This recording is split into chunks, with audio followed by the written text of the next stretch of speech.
আগুন কেড়ে নিয়েছে সবটুকু, পুড়ে খাক হয়ে গিয়েছে ভালো থাকার স্বপ্ন। সব হারিয়ে এখন ধ্বংসস্তূপ হাতড়ে বেড়াচ্ছেন এই মানুষগুলো। লেলিহান শিখা, তারই পরে সেই ভয়াবহ বিধ্বংসী আগুন গিলে খেয়েছে তপসিয়ার এই বস্তি এলাকা। এখন তাদের বাসস্থান তো তারা হারিয়েছেন, তারই সঙ্গে সর্বহারা নথিপত্রের সাথে সাথে গুরুত্বপূর্ণ জিনিসপত্রের সাথে সাথে আসবাবপত্র। এখন বাড়ি ছাড়া হয়েছেন তারা, তাদের বাসস্থান গিয়েছে পুড়ে।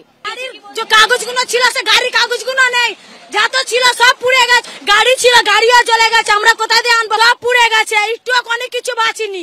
এবার আমরা এই জিনিসটা কত মেহনত করে করেছি, এই জিনিসটা বানাতে গেলে কত মেহনত লাগবে, এখন আমরা কোন দিক দিয়ে বানাবো? তপসিয়ার এই ঝুপড়িতে মূলত নিম্নবিত্ত পরিবারের বাস। তাদের ছোট ছোট আশা, তিলে তিলে গড়ে তোলা গৃহস্থালী সবকিছু পুড়ে ছাই হয়ে গিয়েছে। প্রত্যেকটি ঝুপড়ি কিন্তু পুড়ে ছাই হয়ে গেছে, অর্থাৎ একটাও ঝুপড়ি কিন্তু বাদ যায়নি। এখনো সেখানে পড়ে রয়েছে পোড়া চাল। কারোর হয়তো সামনেই পরীক্ষা ছিল, পড়তে বসেছিল, সেই সব বই খাতা পুড়ে ছাই। একদিকে আগুন নেভানোর চেষ্টা চলছে, আর একদিকে পুড়ে যাওয়া জিনিসপত্রের মধ্যেই শেষ সম্বলটুকু হাতড়ে বেরিয়েছেন অনেকে। ঘর ছাড়ার এই মুহূর্তে তাদের যে বাড়ি তা ধ্বংসাবশেষে পরিণত হয়েছে।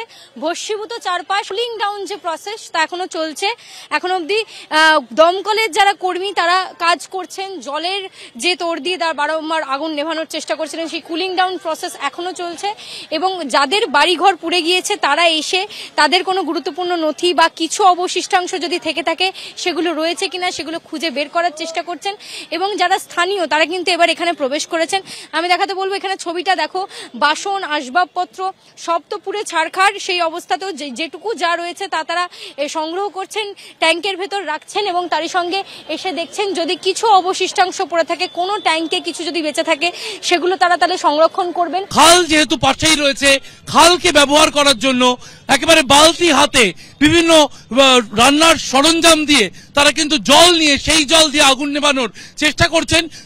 রাতে অগ্নিদগ্ধ এলাকায় যান প্রদেশ কংগ্রেস সভাপতি। মেয়র আসেননি, মেয়র কেন আসেননি? এখানে একটা আলো লাগাবার দরকার, এখানে পানীয় জল রাখার ব্যবস্থা দরকার এবং এখানে মেডিকেল টিম পাঠাবার দরকার। সরকারের তো ডিজাস্টার ম্যানেজমেন্ট আছে, রিলিফ ডিপার্টমেন্ট আছে, তারা কেন কাপড় চোপড় ইমিডিয়েটলি পাঠানোর ব্যবস্থা করলেন না?